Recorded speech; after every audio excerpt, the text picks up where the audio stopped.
ভয় পাবেন না, তারেক রহমান একটা কাগজে বাঘ, এটা আসল বাঘ না। সরকারের একটি মহল নির্বাচন বানচাল করার উদ্দেশ্যে হামলা শান্তিপূর্ণ আন্দোলনে হামলা চালিয়েছিল। বিচারটা হচ্ছে না, এটাতে গোয়েন্দা সংস্থারই কেউ ইনভলভমেন্ট থাকতে পারে। ধিক্কার এই সরকারের প্রতি, ধিক্কার এই প্রশাসনের প্রতি, ধিক্কার যারা এই বিভৎস অবস্থার মধ্যে চুপ থেকেছে এবং এই চুপ থেকে মৌন সম্মতির মাধ্যমে ইনকিলাব মঞ্চের যারা কর্মী ভাইরা আছে, যারা রাজপথে নেমে এসেছিল, অন্যান্য সাধারণ মানুষ তাদেরকে একটি কিলিং জোনে ঠেলে দিচ্ছে। আমাদের দুঃখ এবং পরিতাপের বিষয়, আমরা সরাসরি এখান থেকে বলতে চাই, গতকালকে যে হামলা হয়েছে এটার জন্য সরকার পুরোপুরি দায়ী এবং সরকারের একটি মহল নির্বাচন বানচাল করার উদ্দেশ্যে হামলা শান্তিপূর্ণ আন্দোলনে হামলা চালিয়েছিল। আমরা এর সুষ্ঠু তদন্ত এবং বিচার চাই। যারা হাসপাতালে আছেন আমরা তাদের সুচিকিৎসা চাই। অনেকে খুবই ইনজুর্ড হয়েছেন, আমরা তাদের দ্রুত গতিতে সরকার থেকে তাদের সুচিকিৎসা চাই। সাথে সাথে শহীদ ওসমান হাদি ভাইয়ের বিচার একটি আন্তর্জাতিক কমিশনের মাধ্যমে অথবা ইউএন এর একটি কমিশনের মাধ্যমে আমরা সরকার থেকে একটি চিঠি দেওয়া হোক, একটি সুষ্ঠু তদন্ত হোক।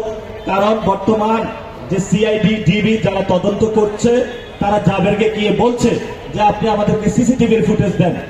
এই সিসিটিভির ফুটেজ জাবের কই থেকে আনবে? এটা তো গোয়েন্দা সংস্থার দায়িত্ব। তা আমরা মনে করি যে বিচারটা হচ্ছে না, এটাতে গোয়েন্দা সংস্থারই কেউ ইনভলভমেন্ট থাকতে পারে এবং তারা এটার মধ্য দিয়ে বাংলাদেশকে অস্থিতিশীল করতে চায় এবং এটাতে ভারতীয় শক্তির হাত থাকতে বলে আমরা আশঙ্কা করি। কারণ যেখানে আমাদের সীমান্ত নেই, নিরাপদ একটি সীমান্ত, প্রতিনিয়ত মানুষ মারছে, সেখানে আমার হাদি ভাইদেরকে যারা খুন করেছে সেখানে ইন্ডিয়ান কোনো এজেন্ট থাকবে না, সে আশঙ্কা উড়িয়ে দিচ্ছি না। আমরা যেমন হাদি ভাইয়ের বিচার চাচ্ছি, সাথে সাথে গতকালকে যে হামলা হয়েছে ন্যাক্কারজনক হামলার তদন্ত এবং বিচার চাচ্ছি। যারা এই হামলা ঘটিয়েছে তাদেরকে দ্রুত বিচারের মাধ্যমে আনার আমরা আহ্বান জানাচ্ছি। সাথে সাথে সরকার একটা ভয় পাচ্ছে তারেক রহমানকে, যে এই তারেক রহমানের চাপে সরকার হলো ব্যালেন্স হারিয়ে ফেলে, কখনো আমাদের উপর অস্ত্র চালায়, কখনো সরকার নিজের উপর অস্ত্র চালায়। আমি সরকারকে আহ্বান করব, ভয় পাবেন না, তারেক রহমান একটা কাগজে বাঘ, এটা আসল বাঘ না। টাইগার যদি বলেন তাহলে ইনকিলাব মঞ্চের বাইরা তাদের সাথে থাকবেন। যদি আর হামলা করতে আসেন এই রয়্যাল বেঙ্গল টাইগারদের উপরে যদি হামলা হয়, বাংলাদেশের মানুষ কিন্তু বসে থাকবে না ইনশাআল্লাহ।